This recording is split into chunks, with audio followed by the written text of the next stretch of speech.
sens du désenclavement. La construction de routes d'intérêt national et de l'aéroport est une priorité. C'est le sommaire de ce journal. Mesdames et messieurs, bonsoir. Bienvenue à vous si vous nous rejoignez.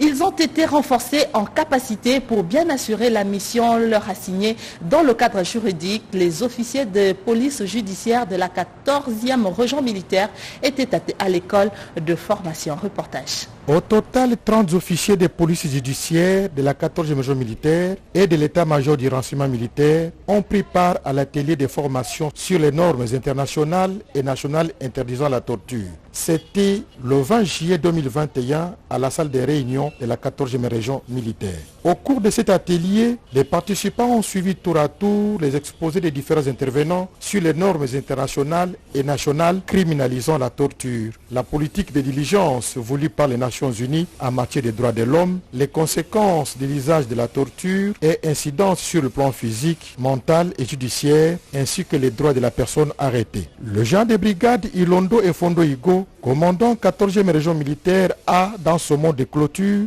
invité les participants à mettre en pratique tout ce qu'ils ont appris par les comportements conformes aux lois universelles. Ce que vous avez reçu comme matière, ce n'est pas seulement comme théorie, mais il faut aller le pratiquer. Et chaque fois, nous faisons des ateliers, des séminaires pour des remises à niveau, des formations entre nous. C'est ce qu'on appelle la formation continue. Nous devons apprendre de chaque... À noter que cet atelier était organisé en partenariat avec les bureaux conjoints des Nations Unies pour les droits de l'homme en RDC, représenté par sa coordinatrice, Madame Erika Boussi. Un groupe de jeunes à Kisangani a pris le goût de scroquer même dans les structures administratives de la province, utilisant soit une autre identité, soit le trafic d'influence. Ce malfrats sont tombés malheureusement dans le filet de service de renseignement national de la Chopo. Leur présentation au public avec nos reporters de la RTNC Kisangani. Reportage. Quelques jours seulement après les états généraux de sécurité, les retombées sont là. Les vaillants éléments des services de renseignement viennent de mettre la main sur plusieurs groupes de hors-la-loi qui troublent la quiétude de la population. Les premiers à être dénichés, il s'agit des infirmiers titulaires des deux zones de santé Lubunga et Kabondo qui vendaient les moustiquaires imprégnés d'insecticides qu'on devrait remettre gratuitement à la population, étant donné que la Chopo est dans une zone endémique. Au total, 32 ballons. Le deuxième groupe est composé des hommes et femmes, vendeurs de ciment contrefaits qui passent aux AV. Ce n'est pas tout. Les jeunes Mexicains qui troublent la quiétude des élèves et enseignants et le bon fonctionnement des écoles sont aussi arrêtés, y compris les voleurs qui ravissent les biens de la population aux alentours du site H, dans la commune Mangobo. La ministre provinciale du genre qui accompagne l'autorité provinciale n'en revient pas sur les actes posés par les femmes et enfants. Comme responsable et ministre du genre, nous regrettons vraiment de voir que c'est la femme qui est dans une sale affaire parce que c'est un crime économique et ça n'apporte pas le développement de la province et ça n'honore pas la femme. Jean Tongo Bandamali, gouverneur de province ad intérim, avant de fixer l'opinion sur les sorts réservés à ces malfrats, félicite le travail des agents de sécurité tout en insistant sur les changements de mentalité pour booster le développement de la Chopo en particulier et de la RDC en général. À en croire le gouverneur de province ad intérim, les services de sécurité restent déterminés à mettre hors d'état de nuire tous les fauteurs en eau trouble. Numériser toute l'administration publique pour faciliter l'obtention de documents et de la communication inter-secrétariat ministériel est une nécessité. Le point focal des différents ministères était en réunion à Caritas Congo sur ce projet à caractère numérique. Patience Mboyo nous en parle. Lors de la 8e réunion du Conseil de ministres, il avait été décidé d'évaluer la maturité numérique des différentes administrations de l'État, des entreprises, établissements et services publics. L'objectif de cette démarche est de recueillir les pratiques technologiques dans les structures étatiques, afin de mieux accompagner ces dernières et d'inscrire le résultat dans le programme de transformation numérique de la République démocratique du Congo. C'est dans ce contexte que les experts des différents ministères du gouvernement Samalukonde se sont réunis pour échanger autour de cette problématique. Réunion au cours de laquelle a été présenté les formulaires d'évaluation de la maturité des systèmes d'information de l'État. La mutualisation des ressources, la mutualisation des forces par rapport à l'action du gouvernement. Au lieu de travailler de manière éparse, que tout soit numérisé pour une efficacité et puis atteindre dans le délai, dans le bon timing, les résultats attendus ou les objectifs fixés par le gouvernement. Le numérique, ce n'est pas seulement pour les personnes vivant avec handicap, c'est pour tout le monde. La numérisation aujourd'hui, elle est importante parce qu'elle permet un gain de temps, d'énergie et d'argent. Et elle permet également une augmentation en termes d'efficacité dans tous les secteurs. Le processus d'évaluation vise également à collecter tous les projets à caractère informatique. Il a aussi été question à cette réunion de présenter aux différents représentants des ministères la plateforme mise en place par le ministère du numérique dans le besoin de la cause. Les routes d'intérêt national sont totalement délabrées. Les avions n'atterrissent presque plus. La province de l'Équateur reste enclavée malgré le désir de moderniser l'ensemble du pays. Leurs députés plutôt provinciaux sollicitent l'accompagnement du gouvernement pour sortir cette partie du pays du gouffre. Ils l'ont dit au vice-ministre de Transport, Voies de communication et désenclavement. Souzingoy nous en explique. Ni des poules sur la piste de l'aéroport de Mbandaka, manque des voies de communication, c'est le tableau sombre du secteur des transports dans la province de l'Équateur. Cette situation occasionne son enclavement. Pour trouver une solution durable, une délégation des députés provinciaux de l'Équateur a rencontré le vice-ministre des Transports, Voies des communications et désenclavement. Marc Ekila exhorte ses hôtes à l'unité pour atteindre les objectifs du développement. Satisfait des assurances reçues du vice-ministre des Transports, Voies des communications et désenclavement avec le projet de réhabilitation de l'aéroport de Mbandaka, les élus provinciaux de l'Équateur se disent prêts pour l'accompagnement. Pour chercher la paix, qu'a prôné le président de la République et la stabilité des institutions, nous étions venus voir les ministres et il nous a prodigué des conseils d'être ensemble pour le développement de la province de l'Équateur. Ils restent déterminés à frapper toutes les portes pour atteindre leur objectif, celui du développement de la RDC, particulièrement de l'Équateur. Pendant ce temps, à Tanganyika, l'office de route annonce la fin de travaux de réhabilitation du pont Lualaba dans le territoire Congo. Le détail dans ce reportage de Eurydice Kitutu. Ce pont route-rail jeté sur le fleuve Congo avait connu une dégradation avancée. Cet ouvrage, long de 485 mètres linéaires et 122 mètres linéaires de platellage sur sa partie, s'était complètement amorti, rendant ainsi difficile le trafic des personnes et de leurs biens dans la province de Tanganyika. Plusieurs semaines après les travaux de réfection de l'ouvrage, l'office de route à travers la direction provinciale de Tanganyika se dit satisfait de la fin des travaux, tout en saluant l'appui financier de ses partenaires. Un financement du Fonds national d'entretien routier FONER, et puis il y a eu un supplément de la direction générale de l'office de route et un appui aussi de la direction générale de la SNCC. Nous disons grandement merci à l'Office des routes et ses partenaires pour avoir réhabilité ce pont. Dans les temps, nous avions des difficultés pour traverser sur certains bois.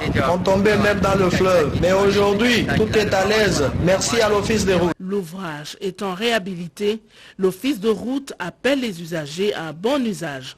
Aux camionneurs de ne pas surcharger les convois, qui respectent les tonnages. Cette route d'intérêt provincial relie deux territoires de la province de Tanganyika, Nyunzu et Kongolo. Restons toujours dans les secteurs des infrastructures routières. Les routes sont construites, travaux d'asphaltage évoluent à pas de géant dans le cadre de projet Chilegelou à Kananga. Nous sommes dans la province du Kasaï central. Qu'est-ce qui reste encore à faire pour achever les travaux? Le directeur général de l'Office de voirie et drainage, Victor Tumbachikela, était sur place pour évaluer avec Rexet l'entreprise qui exécute ces travaux. Sans suivi permanent est un travail bâclé, dit-on. Le projet Tchilégelo de chef de l'État Félix Antoine Tshisekedi Tshilombo, consistant à la réhabilitation de 35 km de la voirie urbaine, est une réalité de réalité dans le chef-lieu de la province du Kasaï central. On peut les constater sur l'avenue de la Révolution 1 et 2, avenue Kassavubu, avenue Dr Etienne Tshisekedi, avenue Dispensaire, Mukenge Chabantou, Bavira ainsi que l'avenue de l'hôpital. Ingénieur Victor Ntumba Chikela, qui a inspecté le chantier ensemble avec la mission de contrôle, l'exécutant Greg 7, parle ici des avancées significatives. Dans l'ensemble, pouvons nous dire qu'on se situe à plus ou moins 25 à 30% en termes d'assainissement. Quand nous prenons l'ensemble des assainissements. Certaines recommandations ont été faites par lui à Greg 7 pour améliorer et accélérer ses travaux. Mais nous avons profité aussi de notre tour de chantier pour donner certaines recommandations en termes de construction des caniveaux pour que ce qui va être fait, c'est un nouveau projet, mais qu'on tienne compte comment fonctionnent les caniveaux dans cette ville. Présent à cette ronde, Emmanuel Kaboukapu, président de la société civile du peuple, salue ces travaux et sollicite en même temps l'implication de la population. Lorsqu'on disait aux gens hier que bientôt vous allez voir les travaux en Canada, les autres doutaient. Mais nous venons de faire 8 chantiers, on trouve que réellement les Chinois sont en train de faire. Il faut noter que partout on est passé, le directeur général de l'Office des voiries et drainage, ingénieur Victor Ntumba Chikela, a émis le vœu de voir ces travaux se terminer dans le délai. La Covid-19 reste encore d'actualité en RDC. Le premier cas était détecté à Cabinda il y a peu, dans la province de Lomami, pour éviter la propagation dans des territoires environnants. Lubao était sensibilisé aux gestes barrières pour stopper la chaîne des contaminations. En vacances parlementaires, l'honorable député provincial Numbi Numbi était a à la même occasion lancé l'appel à l'unité, à la paix et aux populations pour une cohabitation pacifique. Reportage RTNC Cabinda. Le chef-lieu du territoire de Lubao a été la dernière étape de la première phase des vacances parlementaires de l'honorable vice-président de l'Assemblée provinciale de Lomami, Clovis Numbi Numbi. Sa visite dans plusieurs centres et villages a fait l'objet de la liesse populaire de ses électeurs. Partout où il est passé, Clovis Numbi Numbi a bénéficié, hormis les encouragements, des objets culturels, des soutiens et pouvoirs, signe des mariages scellés entre lui et sa base. Dans son speech, le vice-président Clovis Numbi Numbi a recommandé à ses électeurs le soutien au président de la République en ces termes. Je cite, « Dans l'espace Grand Kasaï, le soutien à notre propre frère doit être une option unanime et non un choix pour lui rassurer le deuxième mandat en 2023. » Fin de citation. La sensibilisation au respect des gestes barrières de la lutte contre le coronavirus était aussi l'un parmi les messages importants du deuxième citoyen de l'Assemblée de Lomami. À cette occasion, les matériels chirurgicaux, des laboratoires et autres ont été dotés aux structures de santé pour la bonne prise en charge des malades. L'honorable Clovis Numbi Numbi s'est dit content d'être à sa base. Vous savez, dans la vie, il y a de la joie quand on la partage avec les autres. À partir du moment qu'on se voit, on partage la joie, on doit se rassurer et évidemment la joie existe. C'est l'ambiance qui m'anime en ce moment puisque arrivé au chef-lieu et j'ai été accueilli, c'est pas l'accueil est tellement délirant que je n'en ai jamais rencontré.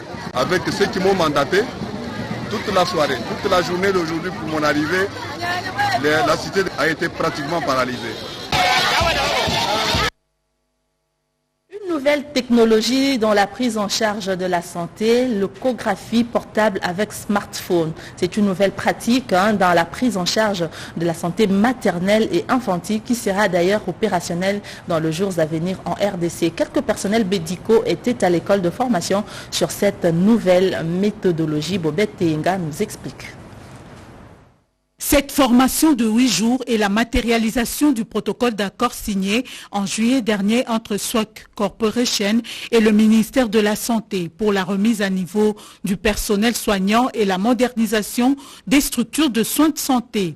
Les participants, médecins, sages-femmes et infirmiers venus de plusieurs structures et corporations médicales ont appris la pratique des consultations prénatales numérisées et échographie portable avec smartphone grâce au logiciel SPAC. On a toujours vu l'échographie, les gros appareils qu'on utilise pour l'échographie. Et plus nous, les sages-femmes, on n'en avait pas accès. J'étais vraiment ravie sur l'échographie numérique qui utilisent simple téléphone. On a mis les logiciels. C'est une formation très intéressante dans la mesure où elle permet aux professionnels de santé de pouvoir exercer, notamment pratiquer certains examens comme les consultations prénatales, les échographies, mais de façon numérisée et très très rapide. Ce sont des choses pour lesquelles le pays a énormément besoin, surtout dans les milieux où la médecine moderne a encore du mal à exister. Dispensé par des Japonais de Swag Corporation en partenariat avec le Programme national de la santé de la reproduction, cette session entend, comme prévu dans le protocole d'accord, améliorer la prise en charge efficace, rapide à domicile au travers la mise en place d'un service ambulance rapide, mais aussi l'amélioration de la prise en charge de soins de santé maternelle et infantile à travers la numérisation de l'échographie portable, une pratique qui sera développée et vulgarisée par Swag Corporation, une start-up japonaise à travers sa filiale congolaise. Avec Michel Tamouzi, l'interprète de Malentendant, nous vous avons donné l'essentiel de l'actualité dans ce journal des 19h écrit par Emmanuel Commissaire. Nono Mansekou et Patik Pedi l'ont réalisé sous la coordination de Bobette Eyenga. Françoise Bouyla-Boaki vous revient tout à l'heure à 20h pour la grande édition du journal. Moi, je vous retrouve encore demain avec le même plaisir. Au revoir.